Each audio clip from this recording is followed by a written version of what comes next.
এই এমন একটি সিচুয়েশনে দাঁড়িয়েও আসলে কিছু মানুষ বিবেকবোধ বিবর্জিত, কিছু মুনাফাখোর সুদখোর লোভী মানুষ এখানেও একটি সিন্ডিকেটের কারসাজি শুরু করেছে, বাজারের জিনিসপত্রের দাম বাড়িয়ে দিয়েছে। কিভাবে হাজার হাজার কোটি টাকার মানুষগুলো নিজেকে বাঁচানোর জন্য, আইনের হাত থেকে বাঁচার জন্য নিজের দাড়ি পর্যন্ত ফেলে দিয়ে পালিয়ে যাওয়ার চেষ্টা করেছে, কিন্তু ওই মানুষগুলো আটকে পড়েছে।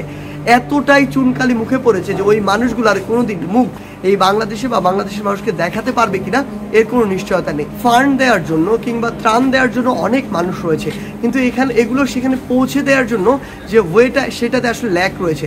সার্জিস আলম, আপনি তো বৈষম্যবিরোধী ছাত্র আন্দোলনের অন্যতম সমন্বয়ক। এই মুহূর্তে দেশে বন্যা পরিস্থিতি চলছে, এই বন্যা পরিস্থিতি নিয়ে আপনার কাছ থেকে সাধারণ মানুষ জানতে চায়।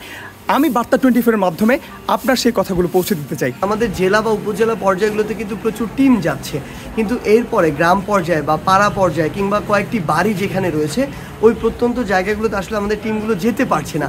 এর অনেক কারণও রয়েছে, যেমন ওই জায়গাগুলোতে যাওয়ার জন্য আসলে যে রাস্তাটির দরকার সে রাস্তাটি নেই, আবার ওই জায়গাটিতে যাওয়ার জন্য যে কোথায় কে আটকে আছে এই যে ইনফরমেশনটা আমাদের কাছে নেই, কারণ এখানে বিভিন্ন নেটওয়ার্ক জনিত সমস্যা রয়েছে। তো এই বিষয়গুলোতে এই মুহূর্তে সবচেয়ে বড় যে সমস্যাটি আমাদের কাছে মনে হচ্ছে সেটি হচ্ছে ওই প্রত্যেকটি গ্রামে বা বাড়িতে আসলে কানেক্ট করা। আমার মনে হয় এই জন্য সরকারের জায়গা থেকে সশস্ত্র বাহিনীর যে বাহিনীগুলো রয়েছে, বিমান বাহিনী, নৌবাহিনী বলি কিংবা সেনাবাহিনী, তাদেরকে আরও প্রোঅ্যাক্টিভভাবে তাদের সর্বোচ্চটুকু দিয়ে ওইখানে কাজ করা উচিত, বা কোস্টগার্ড যারা রয়েছে। আর ব্যক্তিগত পর্যায়ে বিভিন্ন সংস্থা রয়েছে বাংলাদেশে বা প্রাইভেট প্রতিষ্ঠান রয়েছে যাদের হেলিকপ্টার রয়েছে কিংবা কার্গো হেলিকপ্টার রয়েছে। আমরা আমাদের জায়গা থেকে এটুকু বলতে পারি যে ফান্ড দেওয়ার জন্য কিংবা ত্রাণ দেওয়ার জন্য অনেক মানুষ রয়েছে, কিন্তু এগুলো সেখানে পৌঁছে দেওয়ার জন্য যে ওয়েটা সেটাতে আসলে ল্যাক রয়েছে। তো সেই জায়গা থেকে কেউ যদি আসলে চায় যে তার ব্যক্তিগত কিংবা প্রাতিষ্ঠানিক হেলিকপ্টারগুলো দিয়ে এই ত্রাণগুলো পৌঁছানোর ব্যবস্থা করবে, কিংবা ওইখান থেকে যে মানুষগুলো আটকে পড়েছে, আমার অনেক ছোট ভাই বোন, শিশু, নারীরা, মায়েরা আটকে পড়েছে, তাদেরকে উদ্ধার করার যদি কোনোভাবে ব্যবস্থা করা যায়, এটি হচ্ছে এই মুহূর্তে সবচেয়ে বেশি প্রয়োজনীয়।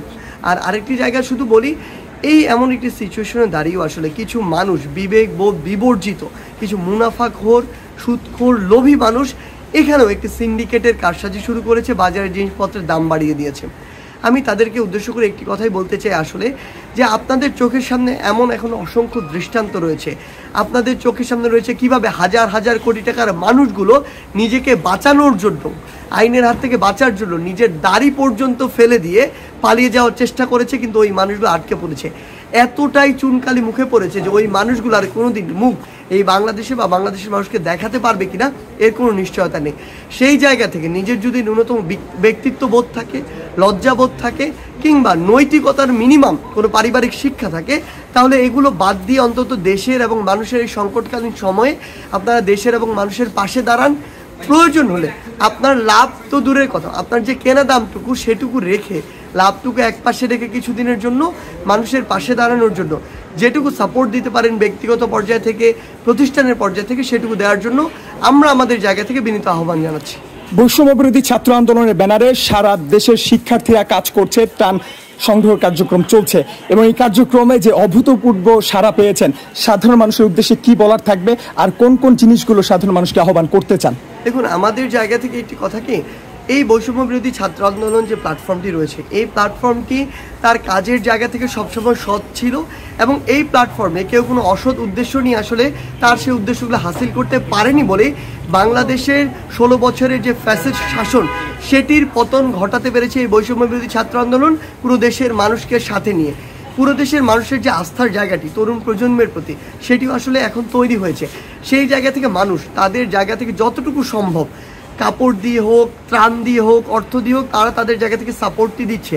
আমরা বিশ্বাস করি আমরা যদি এভাবে ঐক্যবদ্ধ থাকি, তাহলে আমাদের যে সমস্যাগুলো বর্তমানে এসেছে বা সামনে আসবে, তখন এই সমস্যাগুলো থেকে আমরা উতরে যেতে পারবো। একটি কথা আমরা বিশ্বাস করি, আমরা যে লড়াইটি শুরু করেছি, এখানে আসলে সমস্যা আসবে এবং আসাটা স্বাভাবিক।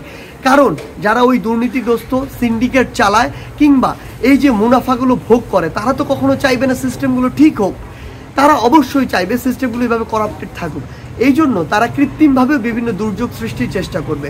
সেই জায়গা থেকে আমাদের কাজ হবে ঐক্যবদ্ধ থাকা এবং সবাই মিলে একসাথে এই কাজগুলো করা। আমরা বিশ্বাস করি বৈষম্য বিরোধী ছাত্র আন্দোলন সবাইকে নিয়ে এই কাজগুলো সর্বোচ্চ সততার সাথে, ন্যায়সঙ্গতের সাথে এই কাজগুলো করে যাবে, এবং যদি আমরা এটি করতে পারি যে কোনো বিপদ আমরা মোকাবেলা করতে পারবো। আওয়ামী লীগের সাথে সবচাইতে ভালো সম্পর্ক ছিল ভারতের। তাদের নানান চুক্তি রয়েছে যেগুলো সাধারণ মানুষের পক্ষে না, এবং সে কারণেই ভারত এই বন্যা পরিস্থিতি সৃষ্টি করেছে। আপনি কি বলবেন, আপনার মতামত কি? ভারতের সাথে বাংলাদেশের যে ভৌগোলিক সীমারেখা রয়েছে কিংবা আন্তঃনদী যে সীমান্তগুলো রয়েছে, যে কানেকশনটি রয়েছে, এটির সাথে কিন্তু একটি দেশের সাথে আরেকটি দেশের একটি গুরুত্বপূর্ণ সম্পর্ক রয়েছে। সেই জায়গা থেকে ভারত বিগত 16 বছরে যে অসম চুক্তিগুলো করেছে, এর প্রভাব কিন্তু বাংলাদেশের মানুষের চিন্তা চেতনায়, মানসিকতায় পড়েছে।